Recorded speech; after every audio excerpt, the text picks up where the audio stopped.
Good evening, everyone, good evening. And welcome to AZMR on Zed Digital.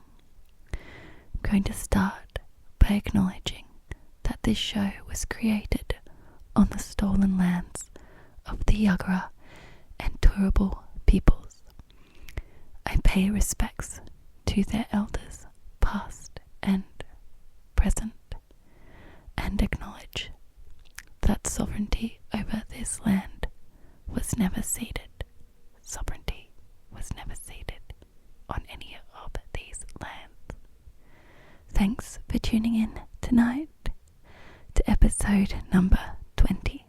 Episode number 20 of AzZMR on Zed Digital. Zed Digital. My name is Polly, and I'm going to be here with you for the next 2 hours of ASMR and low sensory radio. Just hanging out, playing some soft music at some point, and talking about stuff pretty much constantly. So that's fine. If you want to catch up on any previous episodes, you can head to the 4ZZZ on demand service. That's 4ZZZ.org.au/program/AZZMR, and you can listen to the last 6 episodes on demand. You can head to YouTube to catch any older episodes which have fun visuals. Last week's was my favourite that I've done because it was just some ants having a walk in the park, but like really close up. I really enjoyed filming that one, so you can go check that one out. And yeah, there will be, YouTube is like 6 episodes behind because, I don't know, that's when they drop off the 4ZZZ on demand service. So they gotta go somewhere right. Also, we have social media.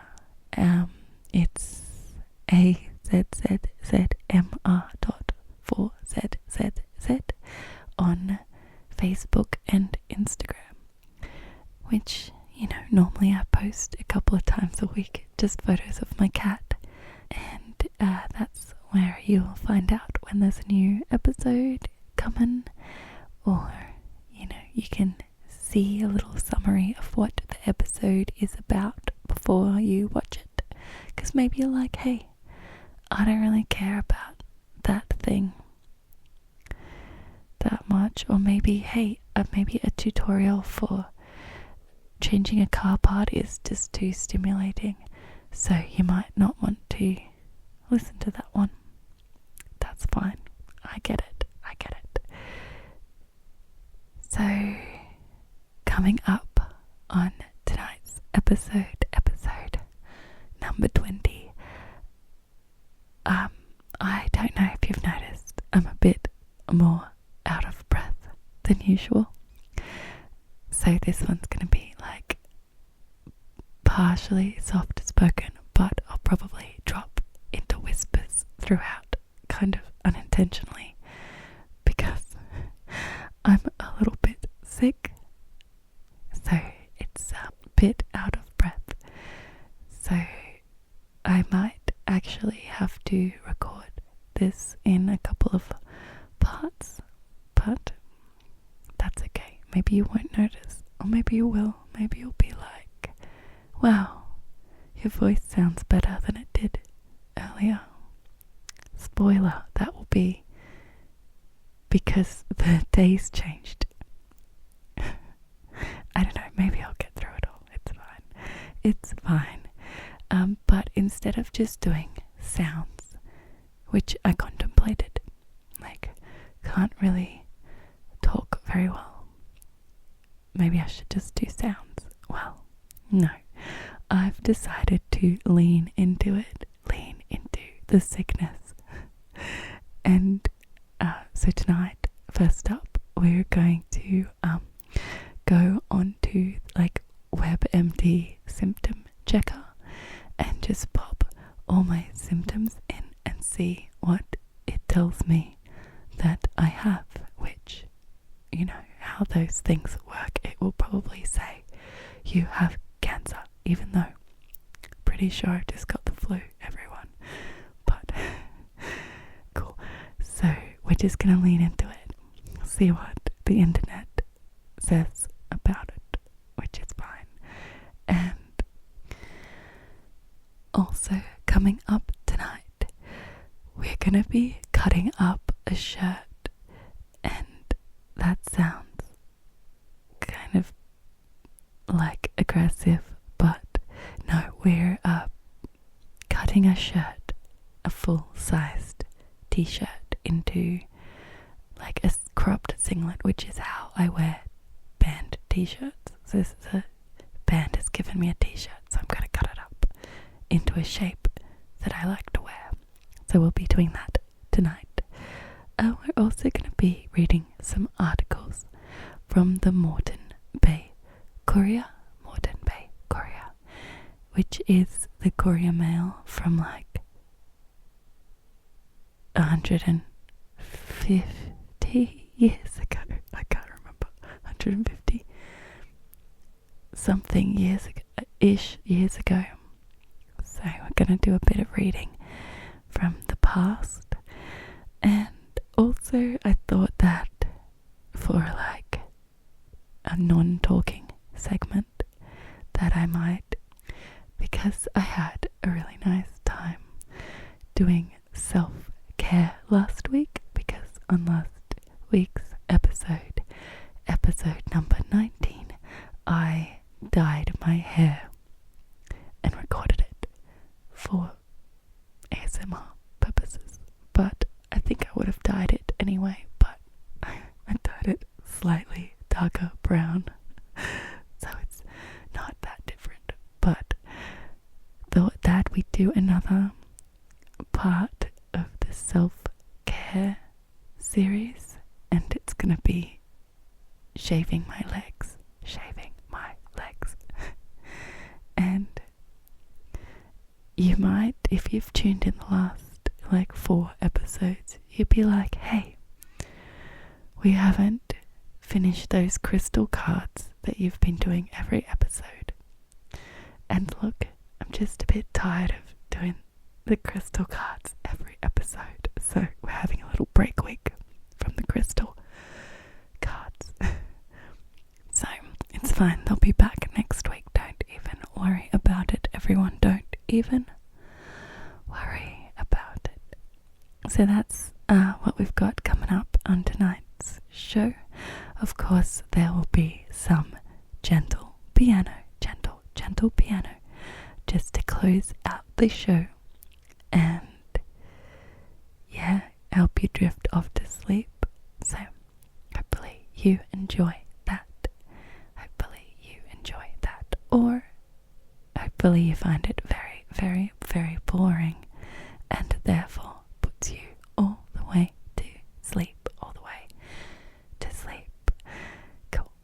So let's get stuck into it. I'm a little bit looking forward to finding out what exactly the internet tells me I am sick with. So I'm just gonna pop into Google like WebMD symptom checker. Okay, so the first option isn't actually WebMD. It's a Queensland government website. So maybe that will be actually better. I don't know. Let's try that one, because I don't know, I assume WebMD is very like American. So let's just give this, so it's healthdirect.gov.au, which it just linked here from a Queensland government website. So who is this symptom check for? Me.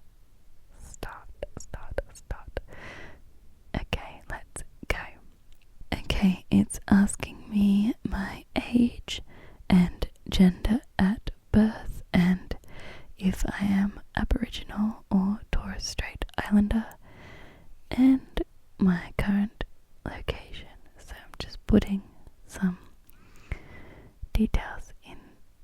I don't know why it needs to know my, it's like, it gives like a why do we need to know your location?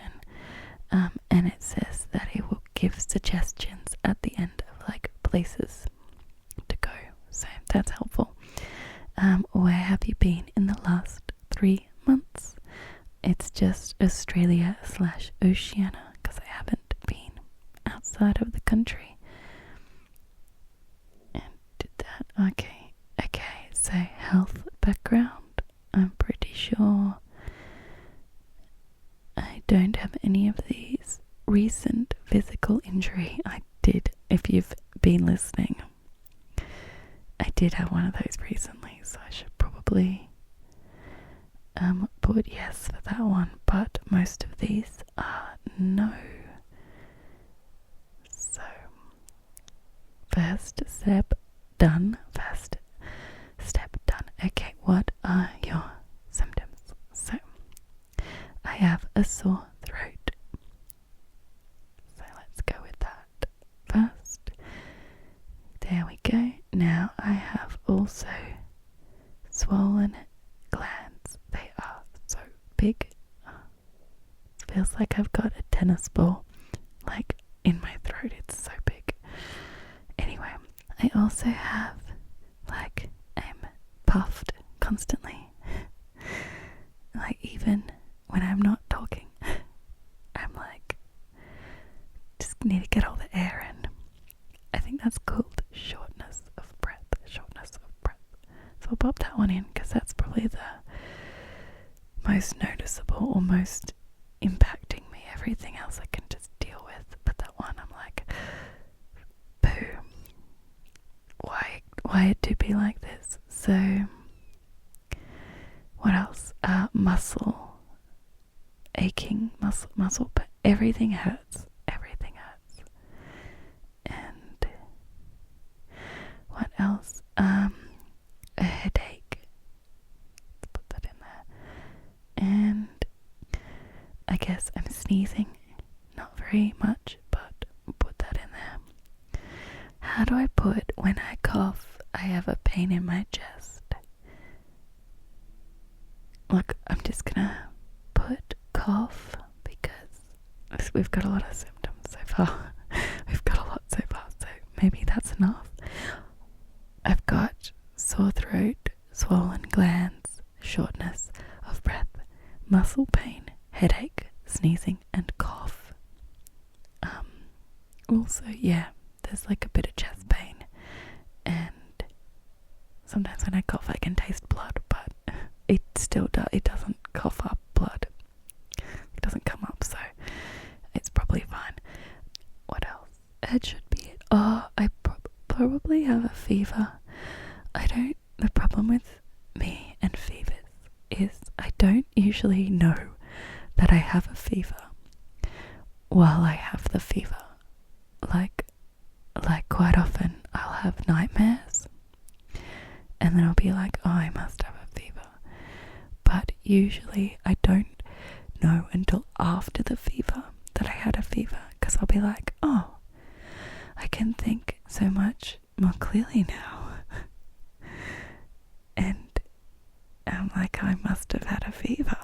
But I do have a thermometer thingy. Actually, I have a thermometer thingy specifically because I'm bad at telling when I have it. Well, I was given it from work, but I need to check if I have a fever because, that's a thing that happens. So I'm just gonna duck to the bathroom and grab my thermometer thingy and we can check if I have a fever.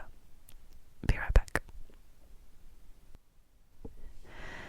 So I've got my thermometer device thingy and it's an infrared forehead thermometer. So you put it on your forehead, I guess.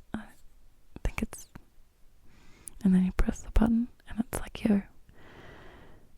Actually, I'm not sure if you're supposed to be like a certain distance away from the forehead. I think it was like a couple of centimeters off the forehead. And then you press the button and it beeps at you and tells you what your temperature is.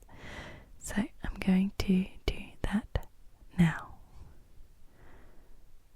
I might have to, I don't know how loud it is, so I might, if it's too loud, I'll just edit it to make it quieter. This is why God invented Adobe Audition, so that we could make things quieter when they're too loud without ASMR. Okay. That was the beep for me to turn it on. Oh, it's got a picture of a baby, and just a baby face. Like it's a baby thermometer. I don't know. And then it's got no reading at the moment, but I gotta do the thing.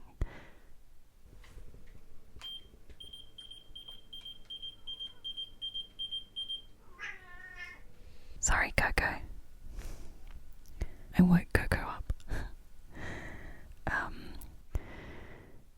So that was the noise for fever. I think it just beeps like once if you don't have a fever. So it's telling me that my temperature is 38.1 degrees Celsius. 38.1 degrees Celsius, which I'm pretty sure is a fever. I think it's like 37.5 is where the cutoff is. So I guess I should put fever as one of my symptoms now. So thank you everyone for bearing with me while I work out what's going on. Okay, so it's got options: fever between 37 and 37.9, and then between 38 and 40. So I guess it's that one because it's 38.1. So let's go with that. And so I did my symptom. Okay, it says, do you have any of the following symptoms? Coughing up blood. No. It can taste it, but it never comes up. So I'm gonna go no. Severe headache. No, it's not that severe. Okay, no. Shallow breathing. Look, I'm puffed all the time, but I don't think it's shallow. Loss of consciousness. No. Depressed mood. Not more than usual. Cold and clammy skin. No. Low blood sugar level. I'm gonna go don't know because I actually have a thing that I can check, but I can't be bothered. It's fine. Rapid breathing. No. So next, another step done. Do your current symptoms seem to be related to a recent injury? No, it's not related to me hurting my hand at football. Which sentence best describes the severity of your shortness of breath?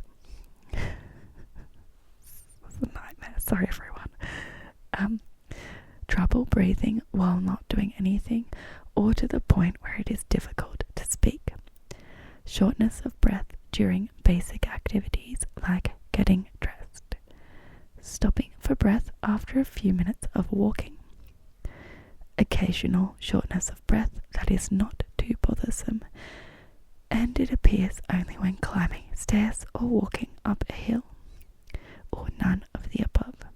So I'm going to go the second one, only because I'm able to speak. I have to just breathe through it. So it's not really difficult to speak, even though I'm a little bit shit at it. I'm just gonna say doing basic activities. Okay, next. What is the oxygen saturation level of your pulse as recorded by a pulse oximeter? More than 94%, 90 to 94%, 80 to 89%, or less than 80%, or It wasn't measured. It wasn't measured. It wasn't measured, everybody. How long have you had trouble breathing? For the past hour, between 1 hour and 1 day, between 1 day and 4 weeks, more than 4 weeks. Between 1 day and 4 weeks, between 1 day and 4 weeks, which is kind of a broad, like a pretty broad amount of time, but you know. How long have you had fever? Less than 3 days, 3 to 7 days, 8 to 14 days, or more than 14 days.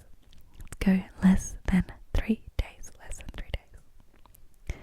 Is there a blue, bluish grey, or purplish colour of your skin, mouth, lips, or nails that turns white or pale when pressed and that can't be explained by bruising? No, that's very specific. Has the trouble breathing suddenly become worse in the past 24 hours? No. How would you describe the cough? Dry cough without phlegm or mucus. Wet cough with phlegm or mucus. Both dry and wet cough with phlegm or mucus appearing occasionally throughout the day. So I'm going to go the third one. It is both dry and wet. How long have you had a cough? Less than 3 weeks, between 3 and 8 weeks, more than 8 weeks. So it's less than 3 weeks. And honestly, the cough's not very much, if we're honest. Where are the swollen lymph glands? Swollen lymph glands on either side of the neck? Yes. In either armpit? No. How long has the runny nose lasted? This one was the one that's like, I don't really have one, but just the options are less than 3 months or more than 3 months, so it's less. I just assume it's going to come soon because I've been sneezing a bit. So, do you have pain in any of the lymph glands on your neck, behind your ears, in your armpits, or around your groin? Yes, I do. They are very, very tender. How would you describe the nose discharge? Clear or white? Yellow or green? So yes to clear or white, I guess, and no to yellow or green. I guess, yeah, I have blown my nose and it was clear. There's no like blood or anything. It's fine. Have you been having sneezing fits where sneezes come one after another? And that will be a no. They've just been random. Do you have a cough during the night that sometimes wakes you up? No. I don't know. I haven't really been sleeping much. I'm gonna select don't know because it's an option and I don't know. Cool. Okay, so results. We're done. You've answered all the questions we needed to ask, and it says, see a doctor within 2 hours. What to do? Based on the symptoms you've described, you should see a doctor within the next 2 hours. This can help address your symptoms quickly without necessarily needing to visit an emergency department. Use the service finder to find a doctor open near you. You can see their available appointments or contact details and make a booking. Call the Health Direct helpline on 1-800-022-222 to speak to a nurse about your symptoms and what to do next if any of the following apply. Your symptoms get worse before you see a doctor. No doctor is available, or you are So there's an option of like finding a doctor. I was hoping this would tell me like what I have. Okay, so I'm not able to go to the doctor because it's the middle of the night and I probably just have the flu. So we're not gonna do that, and I might actually go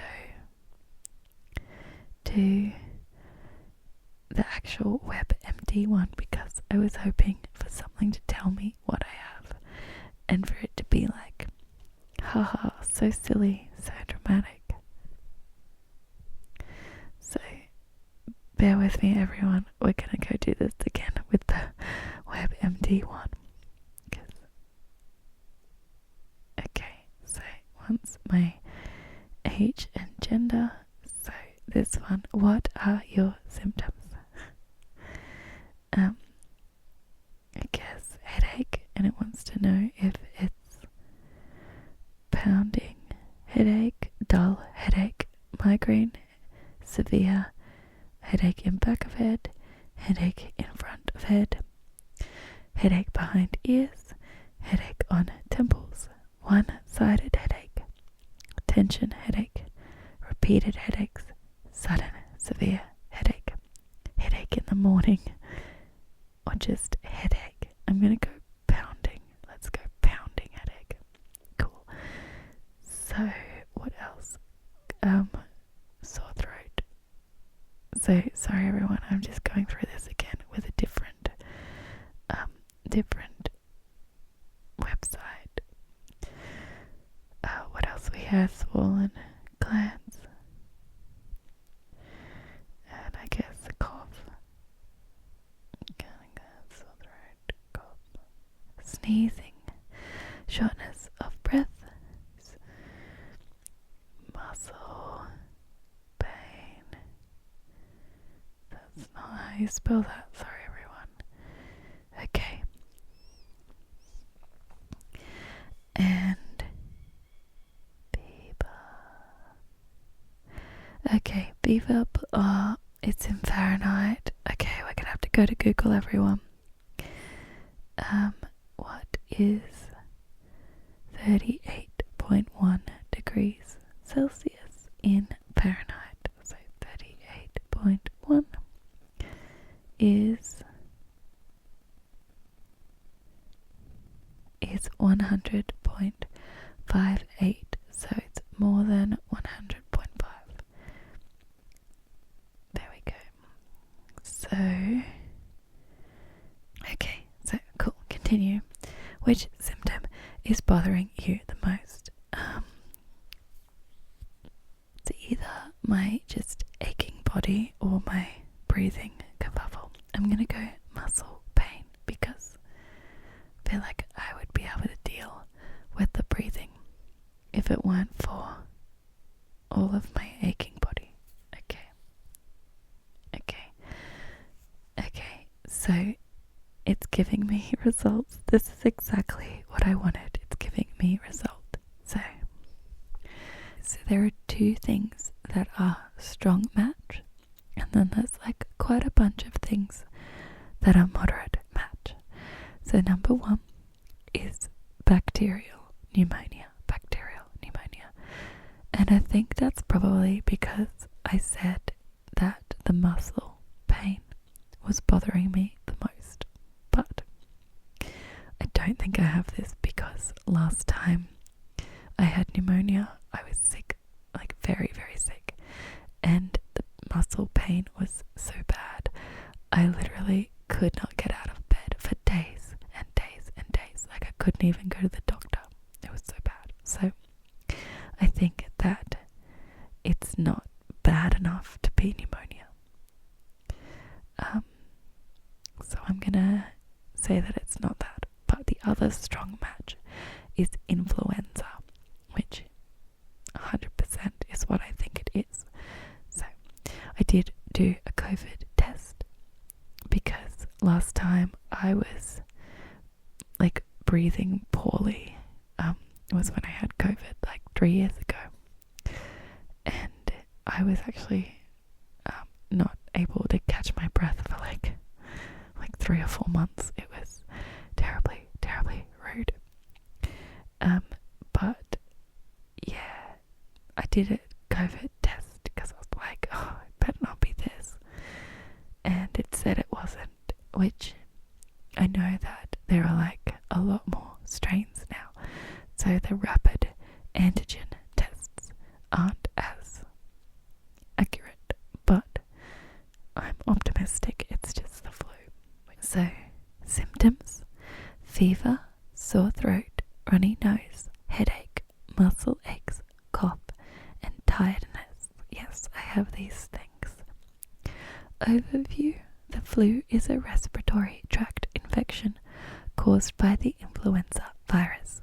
Flu symptoms include fever, sore throat, runny nose, headache, cough, muscle aches, and fatigue. The flu spreads easily from person to person. Most people recover at home with rest and over-the-counter medications, but for some people flu can be severe and even life-threatening. Young children, older adults, pregnant women, and people with health problems are at risk for complications from the flu, such as pneumonia. Prescription antiviral medication can reduce the duration of symptoms and help speed recovery. Getting a yearly flu vaccine is the best way to prevent the flu. I did get my vaccine, but that was in like April, so it's been a bit. You're supposed to get, or they recommend getting like a booster in like August, and usually you get like the Eka virus or the Eka flu. It goes around during Eka time. Yeah, I think normally my one flu shot a year does me well, but I have been like other health problems lately, so I'm guessing I'm just generally run down. So it's probably not surprising that I got a bit sick. Anyway, I want to talk to you about the moderate matches because number 3, right, is bronchitis, which I think is quite similar to pneumonia in terms of symptoms. I've had it before and it was like pneumonia except without less like body pain. So bronchitis is number 3. But then number 4 is lung cancer, non-small cell, and number 5 is lung cancer, small cell. So that's what I was kind of hoping, like low-key hoping, because when you go and put your symptoms in these things, I don't know, I think the assumption is that they will tell you that you have cancer, and sure enough, it told me that I have cancer, or sort of. So it says lung cancer, non-small cell lung carcinoma, bronchogenic cancer, squamous cell cancer, lung. Symptoms: lung cancer may show up first as a persistent cough, shortness of breath, chest pain that doesn't go away, coughing up blood or rust-colored phlegm, and loss of appetite and unintended weight loss, hoarseness or wheezing, and fatigue. I just don't think I have many of these, so surely like a cold should have been before lung cancer. Like, surely I have more cold symptoms than this. Anyway, so if lung cancer spreads to other parts of the body, it may cause yellowing of skin and eyes, jaundice, bone pain, lumps under the skin, weakness or numbness, headaches, and dizziness or seizures. So I'm pretty sure I don't have that one. Now this is the other lung cancer, which is option 5, which is small cell, SCLC, cell undifferentiated carcinoma. Symptoms of small cell lung cancer include a lasting cough, bloody sputum, chest pain, shortness of breath, wheezing, hoarseness, trouble swallowing, recurring lung infections, facial swelling or weakness. I just think that realistically I didn't say that many of those things. Why does it just jump to lung cancer? I don't know. Number 6 is viral pneumonia rather than bacterial. And then number 7 is pulmonary embolism, which is a blood clot, everyone. It's a blood clot. Which number 8 is strep throat, which is, in my opinion, probably should be further up the list. I think that has red throat and white patches on throat, trouble swallowing, throat pain, swollen lymph glands, nausea, fever, chills, muscle aches, stomach ache, rash, and headache. So I don't have all of those, but I feel like I have more of those than the cancer ones. And then it's got bacterial pneumonia again, which, we've already, you were the first option. Why are you here again? Anyway, and the 10th option is coronavirus. 10th option is coronavirus, which symptoms include fever, coughing, shortness of breath, trouble breathing, fatigue, chills, body aches, headache, sore throat, congestion or runny nose, loss of smell or taste, nausea or diarrhea. See, I think that one should have been further up the list, probably. But who am I? I'm no WebMD. But yeah, it's probably just the flu, everyone. But I've honestly had a really fun time looking this up. I know it's silly to use these kinds of things, but sometimes it might be helpful. For instance, that first one telling me to go to the doctor within 2 hours, I think was probably a bit overkill. But then I guess anything breathing related they probably worry about. But it's it's fine. So it's always, I don't know, I think it's a good service to have. I actually think that first one was probably the Queensland government or Australian government one was probably a little bit more realistically helpful in that it was you should go to the doctor, bro. But I've got it's fine. I don't think I need to go to the doctor within 2 hours.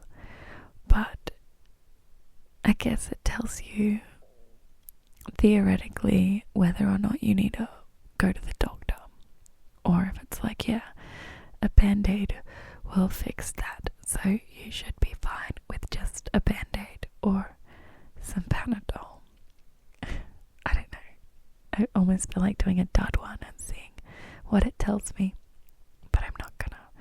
So anyway, that was the Australian Government Health Direct Symptom Checker and the WebMD Symptom Checker results for probably the flu symptoms. So we had a cute time, everyone. Well, I did. Hello everyone, this is Polly from the future, just listening back and trying to make sense of this recording. I'd like to make 3 important points. The first one is I would like to apologize for how many times I contradicted myself throughout that segment. Apparently I didn't know what I was feeling, but that's fine. Number 2, I would like to let you know that I did have to go and make a doctor's appointment because I did get worse and there was a lot of coughing up blood, and you know what? It was right. I did need to make a doctor's appointment. And number 3, despite me being adamant that it was definitely not pneumonia, definitely the flu, joke's on me, pneumonia. So it was number 6, I think, on the list, viral pneumonia, which is less bad than bacterial pneumonia. Just goes to show that I'm definitely not a doctor. Okay, bye. Okay, as a surprise interlude, I've now been joined by my cat, Coco. So we're gonna have a little bit of purring noises because she's just after a good chin scratch. So here we go.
we're going to get on with the next segment now, which is, don't worry everyone, she's still purring next to me.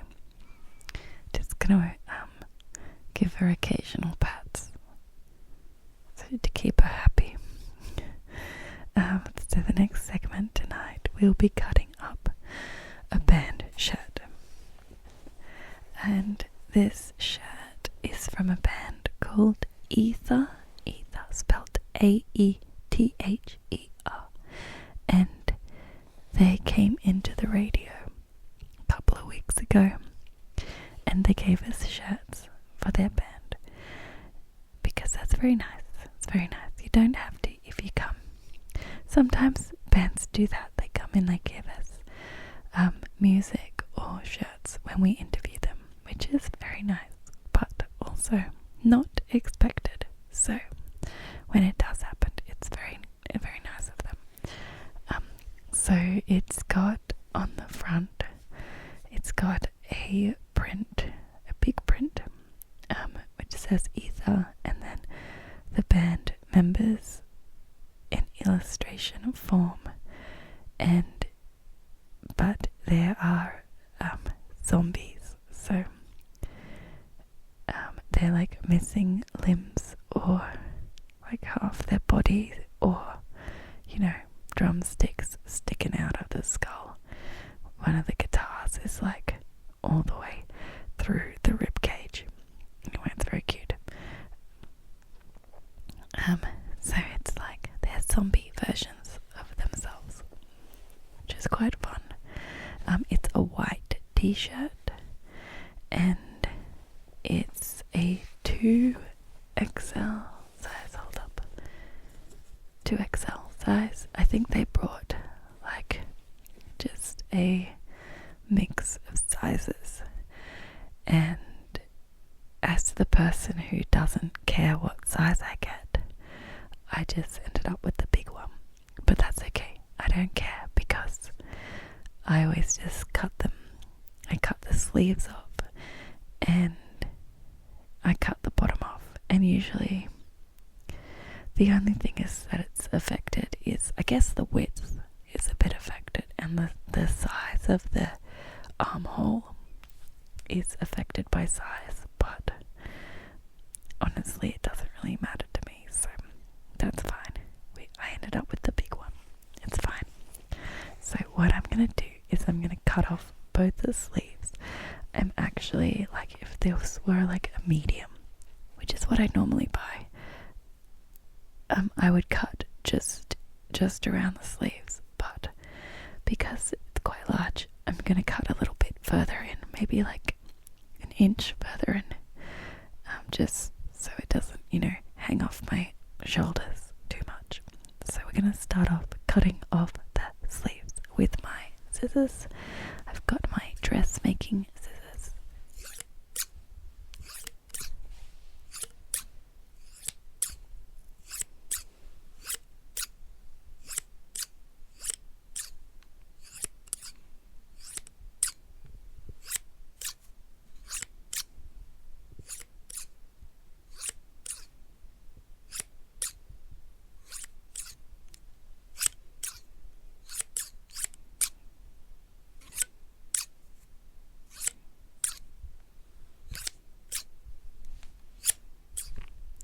Coco is staring at my scissors now. She's very confused, wondering what's going on, but it's fine, Coco, it's fine. Okay, so we're gonna start off cutting up these sleeves.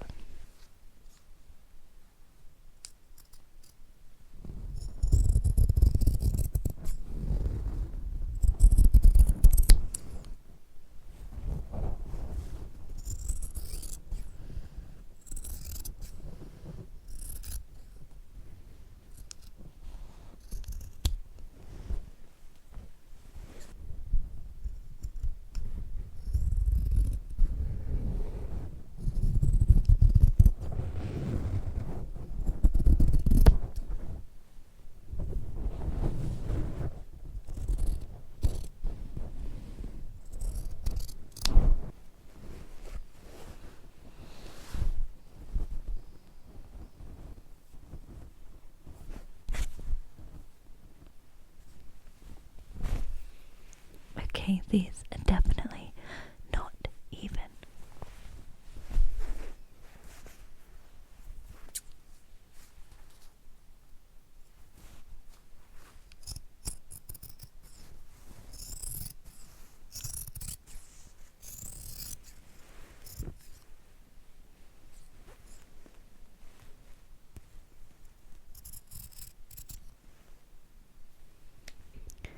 Okie dokie.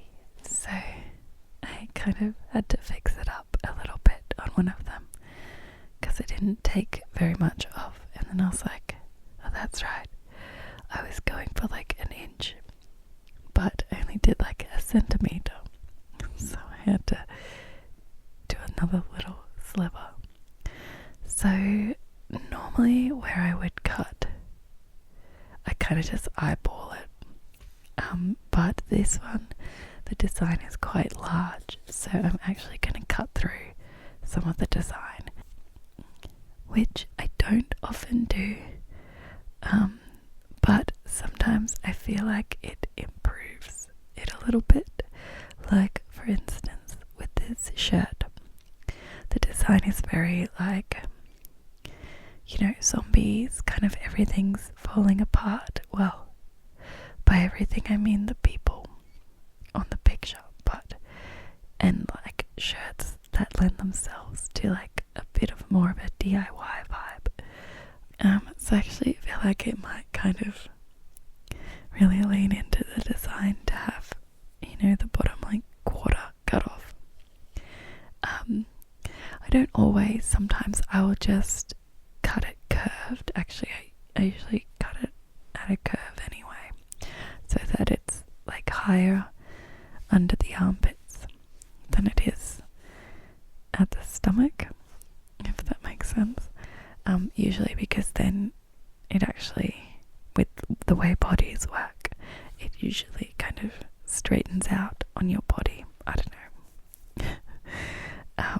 But sometimes I will just cut it at a curve to get around a design, or just cut it a little bit lower than I normally would. But I really feel like this one lends itself to getting just cut straight through the middle. Well, not the middle, but like, yeah, just because I think it really leans into it. Anyway, I'm just gonna do it. So I think what I might do is start at a curve, and then when I get to the image, I'll go straight across, and then I'll curve back up to the armpit.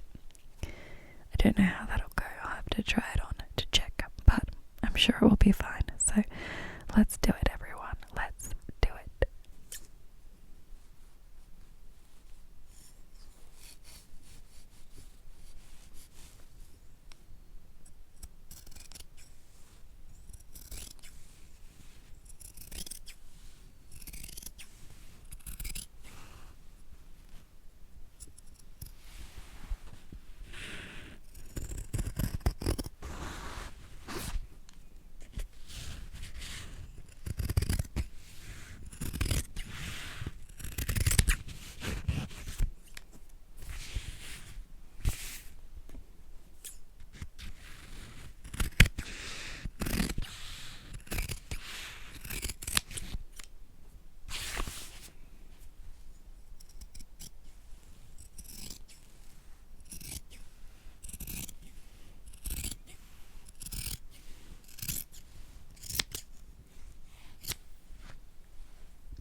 Okie dokie. It's very cute. So that had a very satisfying crunchy sound when it went through the print. So the print is like one kind of big block on the background, because it's got like a background of like blue and red behind the people, rather than being like just people printed on the white shirt background. So it's a bit cute, which is why it gave such a like satisfying chunky sound. So then what I go and do is, so I've cut it like through both the front and the back. Oh my days, I'm trying to like lay it down while I'm talking to you. Okay, so I cut it through both layers for the first cut, but then I go along and I just take the back layer and I sort of straighten it up. So basically the front of it is curved and the back is like a little curved usually, but not nearly as much. So I usually just kind of cut it so it's a little bit more straight across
definitely not completely symmetrical, but I think I do like that about it.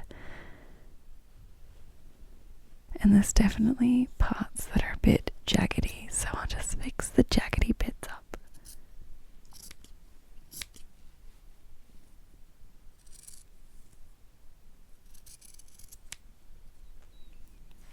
So when I came to doing this, I worked out it was actually easier to hold the microphone to the shirt and then cut it one-handed. So normally I would use two hands and wouldn't end up with so many jaggedy bits. But it's fine. Just fix up the jaggedy bits. Okay. There we go. It's very cute, everyone. That is my kind of shirt. So it's got no sleeves and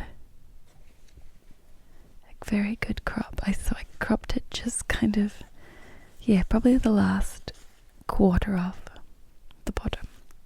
But it's fine because you get most of their bodies and you get the band name. So always something, if you're gonna cut off some of the picture, you want to leave the band name, I think, in my personal opinion.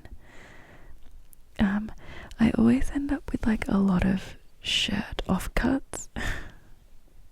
Sometimes I turn them into like other things. When I look at the offcut, I can see that I definitely didn't cut it straight. It's easy to tell when there's less of it left of the picture, but it's fine, everybody. It's like, I think it adds to the aesthetic. So that's cute. I'll have to wear that soon. It's still got a couple of jaggedy edges, but that's fine. They usually like roll up into themselves anyway, but also that's what, like, I didn't cut up a shirt to not have jaggedy edges. It's not, if I didn't want jaggedy edges, I would hem it, but we're not going to do that. We're not going to do that. So that's all done now. My ether shirt is now fully cut up into a crop singlet, which is good. Okay, that's it. We're going to move along to the next part of this show now. What's coming up next? Oh, hello, sweet pea. Coco has come for a visit, everybody. So, now we're going to move on to the next part, which is just reading you some of the Moreton Bay Courier from Saturday, February 13, 1847. Saturday, February 13, 1847. Now, we did read from this issue, the last time we read from the Moreton Bay Courier. And I guess it was more stories we were reading. A lot of things that had been like republished from publications in other countries. So I really enjoyed reading about the duel between two like rival editors, which sadly resulted in a loss of life, but I'm also not that sad about it because it happened in 1847. So it looks like today we'll be reading about boat stuff. There will be like boating news, I guess it looks like, and it talks about ships that are coming in and going out and stuff. So definitely something that will help put us to sleep, I think. So we're starting with shipwrecks. The National Lifeboat Society estimates from authentic sources that the number of British vessels yearly destroyed by shipwreck is 600. The value of property about £2.5 million sterling, and the number of lives lost about 1,560 2,560. Bell's Messenger. Prospects of cheap and good food amongst the matters of present exciting interest. Nothing is more important or displays more the character of the commercial enterprise of the day than the steps now taken for ensuring a future supply of food. Within a very few days there has been a rivalry between the American and Norwegian merchants in ice, turkeys and capons, many of which have arrived in a state fit for the domestic table. Within the last 3 years, nearly 500,000 pineapples have been imported from the West Indies, turtle in abundance, and even preserved apricots from Port Phillip in Australia. The measures of the proposed tariff have in many instances been anticipated by intelligent speculators in the city and reciprocated by agriculturalists abroad. One intelligent firm in Monument Yard alone have added within the last 2 years many luxuries and necessaries to the table, including pineapples and turtle from the Bahamas, new potatoes from the Azores, salmon from Labrador imported by the Hudson's Bay Company, pork and bacon from Lisbon, preserved meat from Australia, hops, smoked beef and tongue from the United States and sea. The most important results, however, perhaps from anticipated free trade, have been the importation of American cheese. The potatoes introduced as novelties from the Azores last spring have now become almost absolute necessaries, as they are the chief source on which a future healthy crop can be looked forward to. The Horticultural Society has not been behind in anticipating the future wants of the community by introducing several new kinds of food. The new articles in farinaceous food have been added recently in the importation of yams and bananas. In connection with these statements, it is a matter of notoriety that the want of Irish beef and pork for ships' provisions is such, and has been so for months, that the ships could not leave port without a foreign supply. London paper. Escape of Louis Napoleon from Ham. Prince Louis Napoleon. Okay, this doesn't look like it's about ships. It's pretty random in the middle of the ship stuff, but that's fine.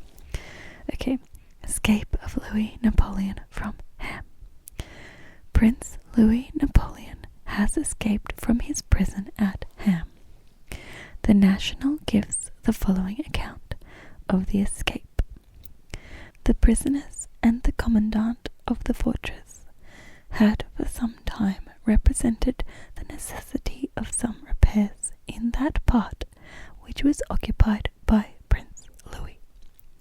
The Board of Engineers had ordered them to be done, and men were at work in the corridor leading to the apartments of the prisoners. On Monday morning, between 6 and 7 o'clock, the prince put on the dress of a labourer, came quietly out of his chamber, and made his way into the street without being recognised by anyone. As the keepers came in the usual manner to ascertain that he was still in their custody, he, in order to delude them, had placed a lay figure in his bed, but as the governor also was in the habit of visiting and conversing with the prince, it was necessary to provide for this emergency, and the governor is said to have given the following account of the manner in which he was deceived. Going about 9 o'clock to see his prisoner, the physician C, the intimate friend and companion of the prince, met the commandant at the door, and, with a disturbed countenance, told him that the prince had in the night a most dreadful attack of illness, but he was a little better, and was then asleep, adding that he had been subject to alarming symptoms for some time, which had become so much aggravated that it imposed a duty on the commandant to recommend his release as soon as possible, otherwise his charge would languish and die under his confinement. The commandant promised to make the government fully acquainted with the state of the prince, and retired. At 1 in the afternoon, the commandant returned again to his prisoner's lodgings to inquire how he then was. But the doctor again opposed his entrance into the prisoner's chamber, saying that he had just taken a powerful medicine. M.D. Marn again withdrew till 4 o'clock, when on presenting himself once more, the doctor opened the door, saying, "You may now come in, for the prince is gone." Enlightened at once on the trick that had been played upon him, the commandant instituted an inquiry, and sent an estafette to the government, which arrived in Paris early yesterday morning. Every order was immediately given by him to seek for the fugitive, sending out a complete description of the prince. But as he had 10 hours before him, it is probable that he had already got out of the kingdom. Alteration in the days of sailing of the Tamar. Alteration in the days of sailing of the Tamar. On and after the 1st November, the Tamar will be dispatched on Tuesdays instead of Thursdays, as hitherto. R. Graham, Agent, HRSN Coes Wharf, South Brisbane. Take notice. All parties are hereby cautioned against hiring Robert Smith, late in the employ of Mr. John Campbell of Kangaroo Point, as he has absconded from his hired service, having no written discharge. Geo Fletcher, New Farm, 7th of November 1846. Strayed from Captain Griffin's station on the Pine River, a light bay mare, branded N under saddle, white snip on nose, bang tail. Whoever will bring the same or give information where she may be found to Mr. George Griffin, Pine River, will be rewarded for their trouble. The undersigned is a purchaser of wool, tallow, or other produce, or will, as usual, make advances on the same, if consigned in his correspondence, either in London or Liverpool. Robert Graham, Brisbane, 4th of November 1846. The undersigned has for sale at the South Brisbane stores port and sherry in quarter casks, ditto in 3 dozen cases, Martell's brandy, Jamaica rum, case gin, mould candles in 1 ute or half ute boxes, Danbar's bottled ale and porter, Hyson skin and Congo teas, Manila sugar, a great variety of soft goods, earthenware and glass, flour at Sydney prices, TH Green.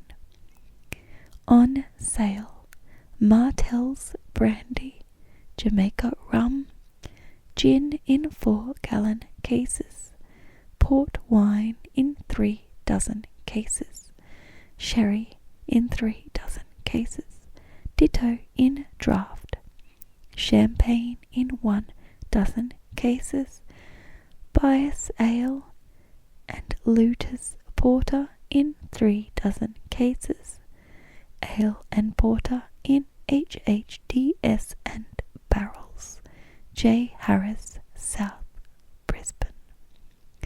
Port and sherry wines, first-rate brands, patent cut lath nails and hurdle nails, cut half-pint tumblers, boiled linseed oil, maize, oilcloth for table covers, carpenter's tools and baskets, and a variety of goods too numerous to mention in an advertisement, to be had at the stores of the undersigned at the lowest prices for cash.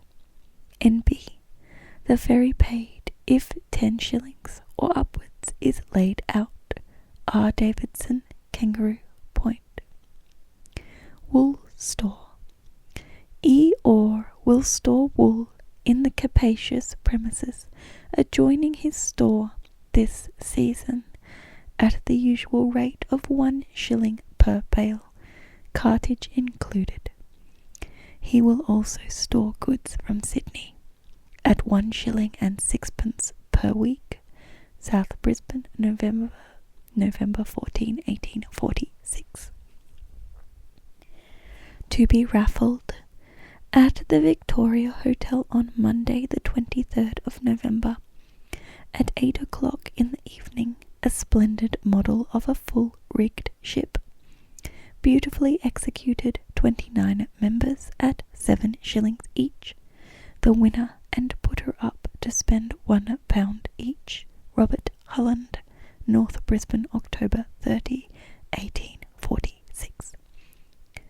South Brisbane Reading Rooms.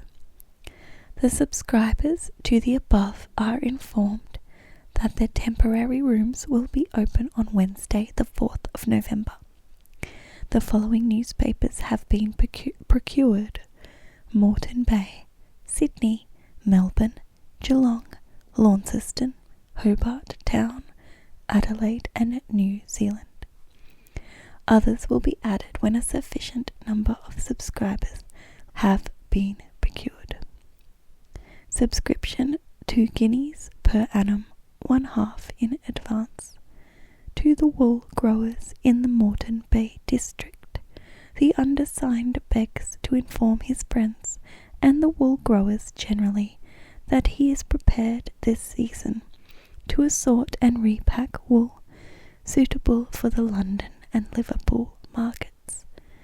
Parties shearing in the grease can be accommodated by having their wool assorted and hand-washed, and samples may be seen by applying to W.M. Carter, Kangaroo Point. To wool growers and storekeepers, the undersigned is empowered to make cash advances on wool consigned to the house of Messrs. Evans Brothers, London, in his capacity of wool broker and general agent, will obtain the highest market rate in Sydney if entrusted to him for sale, and effect prompt returns faithfully in cash or supplies as required. Commission charge 1.5%. B.S. Lloyd, 10 Bridge Street, Sydney. Swan River. We have a large file from Perth, running from the 4th of August to the 4th of November inclusive. The news is of a much more animated description than usual.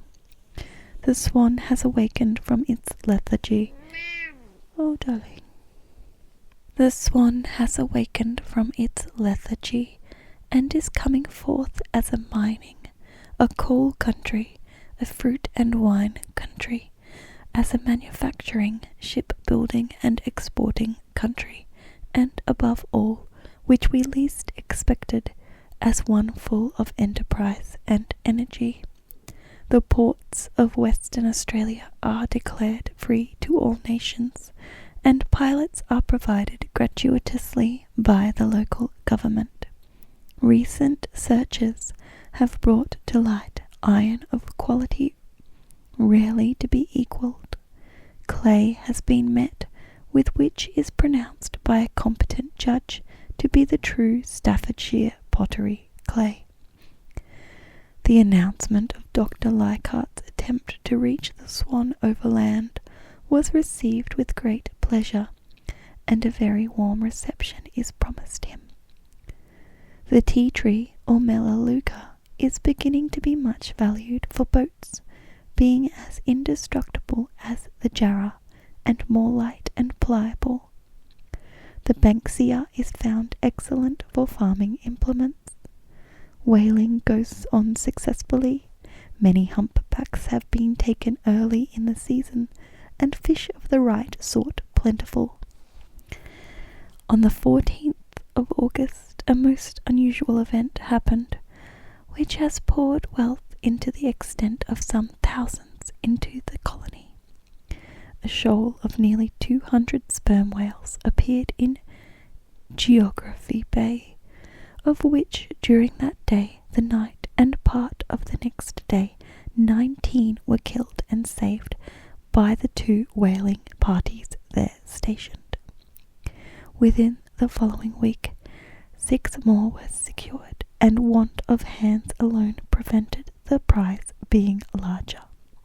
The sperm oil saved is valued at about £5,000. Some complaints were made of the conduct of the whalers, but these were afterwards withdrawn. A curious and unknown species of bird has been seen in Major Irvin's garden at Henley's Park. It seems a mixture of goose and albatross, but about the size of Nellie or Cape hen. It cannot fly and can hardly walk. Only one has been met with, and no one can guess where it came from. Climate of New South Wales. Count de Strzelecki gives the following tables of temperature on a mean of 3 years ending with 1842, kept at 3 principal stations in New South Wales, and of 5 years at Launceston, Van Diemen's Land. The deductions from these registers were 1. That the temperature between 8 and 9 a.m. in summer and between 9 and 10 a.m. in winter represents the daily mean of each season. 2. That the minimum temperature of summer is equal to the mean temperature of winter. And 3. That the maximum of winter corresponds to the mean of summer. It will be seen by these tables that while the station of Launceston in Van Diemen's Land is on the whole colder than either of the 3 stations in New South Wales, the climate is much more equable. The fluctuation of temperature during the warmest season being little more than half, and during the coldest season being about 1/2 of the fluctuation in the other 3 localities. It is this which, so far as temperature is concerned, rules the salubrity of a climate much more than the annual mean. In losing sight of annual means, and substituting the average annual fluctuation or differences between the summer and winter temperatures, we have, according to Strzelecki, for Quebec 59.6, St. Petersburg 57, New York 55, Buda 44, Philadelphia 43.3, Zurich and Copenhagen 38.9, Milan 38.4, Port Phillip in New South Wales 37.3, and for Launceston in Van Diemen's Land only 17. The range between the mean winter and the mean summer temperature is only 16.1 at Launceston, 13, and we here subjoin some facts obtained from other sources, so that this range here observed by Strzelecki may be compared with that which takes place in some other localities on the northern hemisphere. And then there's a table. There's a table showing the summer and winter maximum, minimums, fluctuation and mean for Port Macquarie, Port Jackson, Port Phillip and Launceston. And it's a lot of numbers. So I'm not going to read it. The mean annual temperature of Port Phillip is the same as that of Nice. Its mean winter temperature corresponds to the annual mean of Nantes and St. Malo, and its summer mean is above the annual mean of Algiers. The annual mean of Launceston Van Diemen's Land corresponds to that of Montpellier and Perpignan. In its winter mean, it resembles Port Phillip. The two places are isothermal. The mean annual range in the Faroe Islands is identical with that of Van Diemen's Land, but the winter of the latter corresponds to the summer of the former, and the annual mean of the islands is no less than 13 below that of Launceston. The above table furnishes a remarkable instance of how little climate temperature is affected by latitude, compared with the position of places in respect to land or water.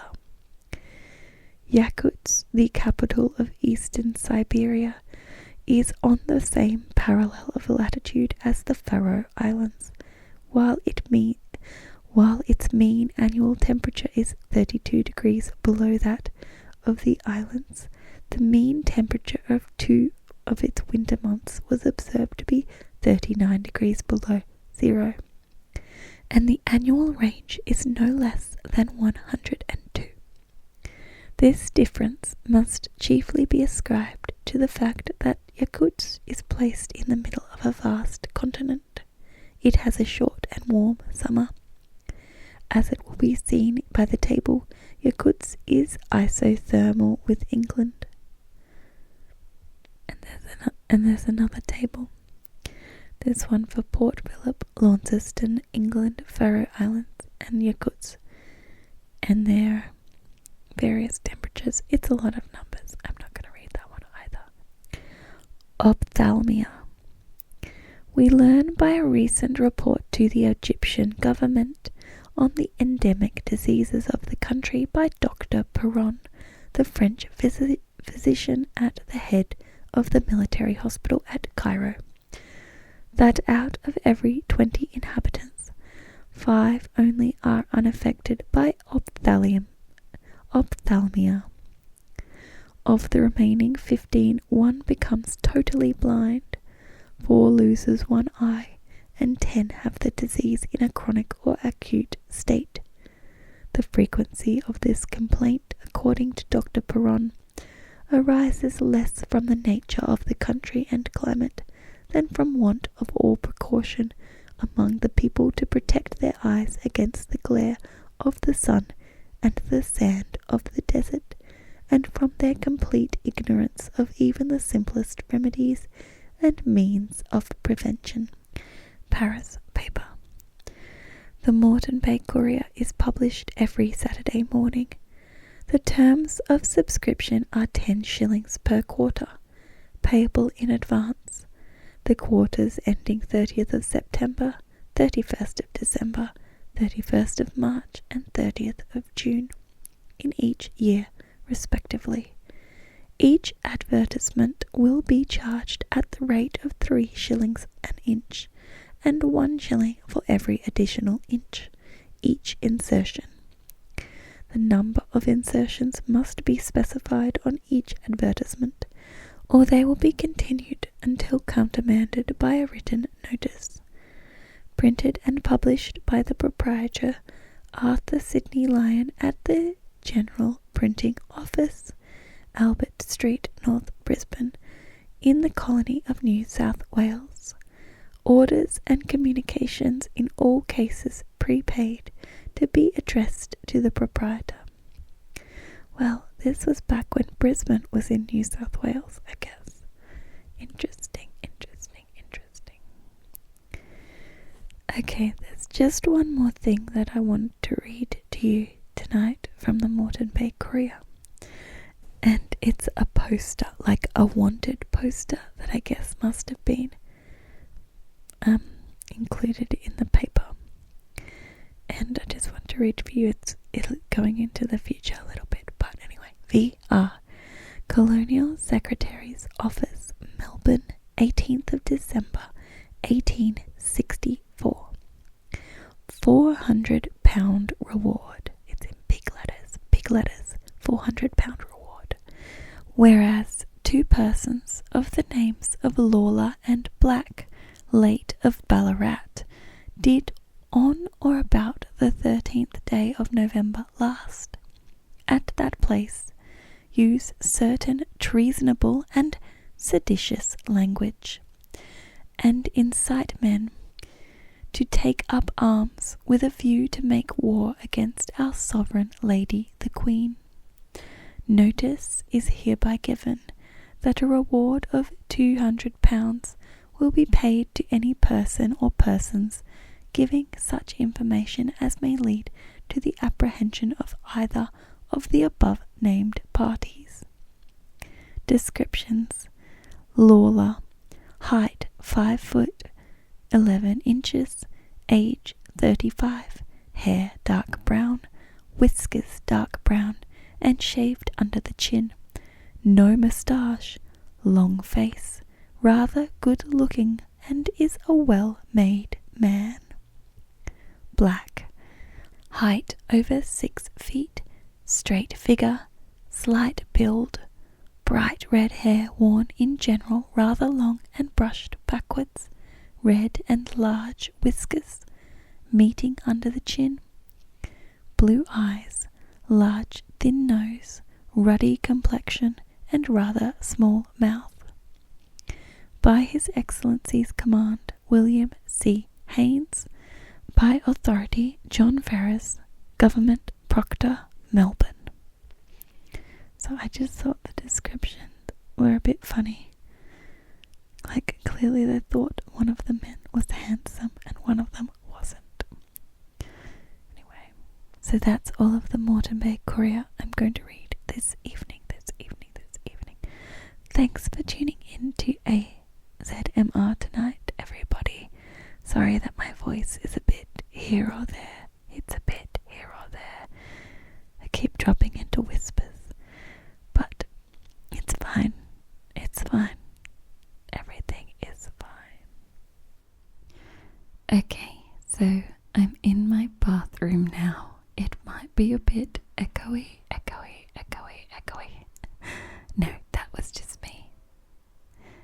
Everyone, that was just me. But I've made it to my shower recess. So, let's see how this goes. And so what I'm going to do here is tonight I'm going to be shaving my legs, and they're like the hairs are pretty long. They've gotten pretty long and substantial. I actually don't know when the last time I shaved my legs was. It's something that just kind of happens a few times a year. Probably not really based on much, except for, I guess, it's getting a bit warmer. so maybe that's the reason, but normally it just hits a point, and it could be the middle of winter or whatever, but it'll hit a point where I can just feel the hairs existing, and they have to go. You can't really see them because I have quite a few tattoos. One of the legs, there's like spaces between, there's like sporadic tattoos with space between, and you can kind of see there, but one is just like there's no skin showing, so you can't actually really tell, but it's just this, like, I can feel the hairs existing and touching stuff, and then I'm like, oh no, this is not good, and start to get the feeling of like, oh, I can feel them, and that's going to be a cute time for us, hopefully. I have some shaving cream, so I think it will make some nice bubbles. So it's Nivea Men Sensitive Shaving Foam, instant protection against the 5 signs of irritation with chamomile. So the 5 signs of irritation are burning, redness, dryness, tightness, and micro cuts. Contains chamomile, vitamin E, and witch hazel. Cool. Hopefully I don't get micro cuts. I don't know. I don't want to micro cut my tattoos. They're pretty and colourful. We don't want to micro cut them. Anyway. Use. Shake well before use, keeping can upright. Massage directly into wet face. Okay. Skin compatibility, dermatologically approved on men with sensitive skin. So, that's fine. So, we're going to give it a shake.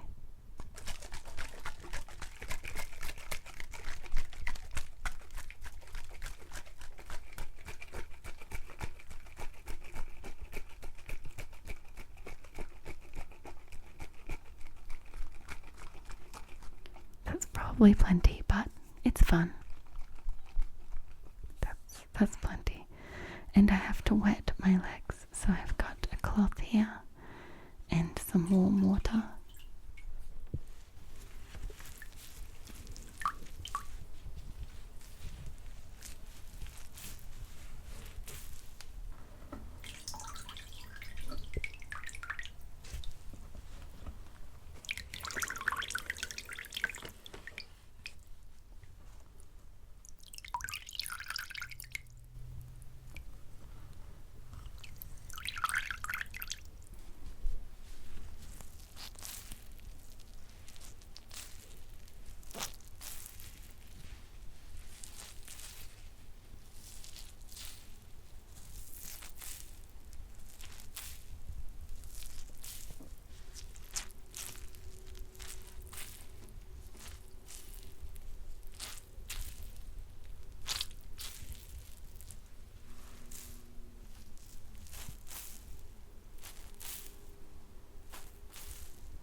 That is way more shaving foam than I need. What have I done?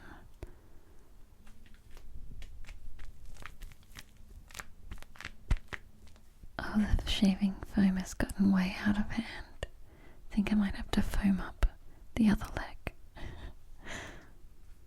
I don't know why I put so much on. I just got a bit excited by the fun noise it was making and the squirting of the foam. I don't know why I'm like this. Everyone, I don't know why I'm like this.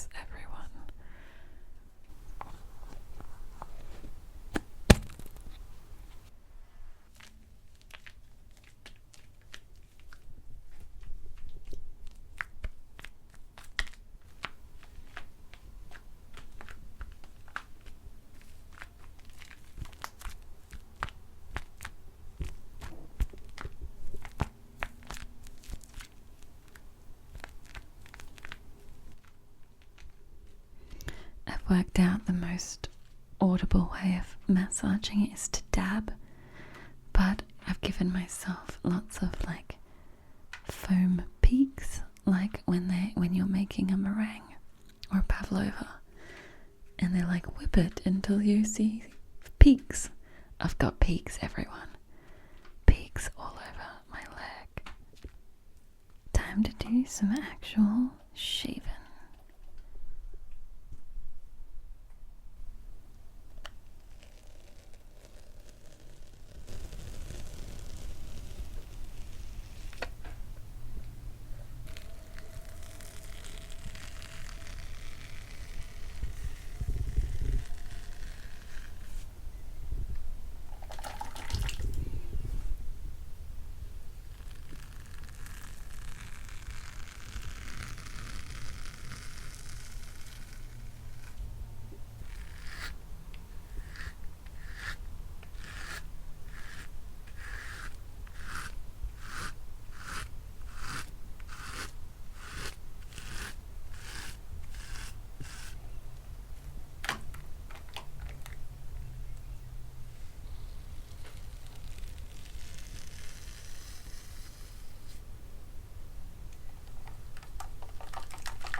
Doing the knee, and I've got shaving cream on my mic sock, so things are going well, but we're doing the knee.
Okie dokie, one down. We'll do the left leg now. Left leg, left leg, left leg.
I've missed a spot with the shaving foam. Hold up.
do the second knee, the second knee, the second knee.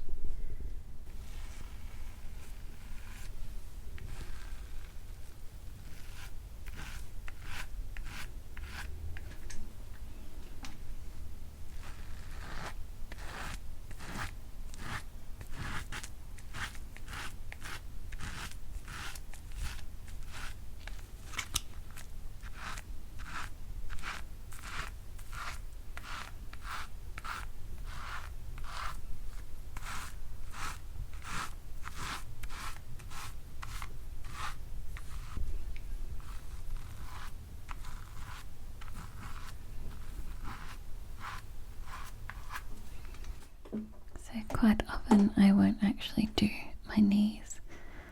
I'll just kind of stop at the knee, but we did the knees tonight. We did the knees.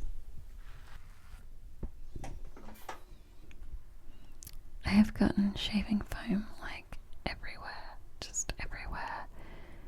It's on my microphone, it's all over the shower recess, it's on the curtain, the shower curtain, it's on my mic sock. It's on my headphone cord. It's everywhere. I think it's even on my cat. Sorry, Coco, it's even on my cat.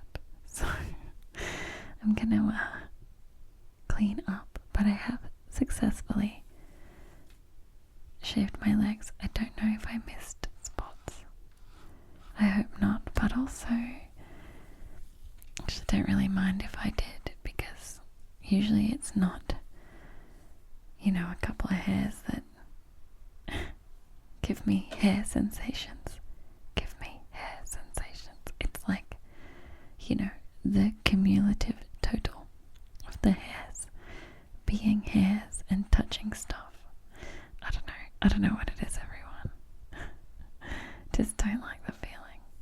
Anyway, I did very specifically change my sheets today in preparation, because I love the feeling of freshly shaved legs going into freshly cleaned sheets. So it's going to be nice. So I might try to go to bed in a little bit. But what I'm going to do next is I'm just going to have a shower to wash off all the shaving foam that is everywhere. Absolutely everywhere. And yeah, I probably didn't need to go so out there. I usually don't use shaving foam. I use like just soap in the shower. But I thought that it might sound better if I used shaving foam, which I think it did. It definitely made some nice kind of frothy sounds throughout that wouldn't have existed without the foam. So glad I did it. Went a bit too hard, got it everywhere, but we had a fun time. We had a fun time, everyone. And so I'm now going to have a shower, and then that shower is just going to transition into gentle piano. Just some gentle piano to help you drift off to sleep. So I'm going to say good night now, everyone. Good night now. Good night, good night, good night, and thank you for tuning in to AZMR this evening. And definitely it's time to shower and go to sleep. Go to sleep, go to sleep, go to sleep. Good night, good night, good night. Good night, good night, good night, good night, good night.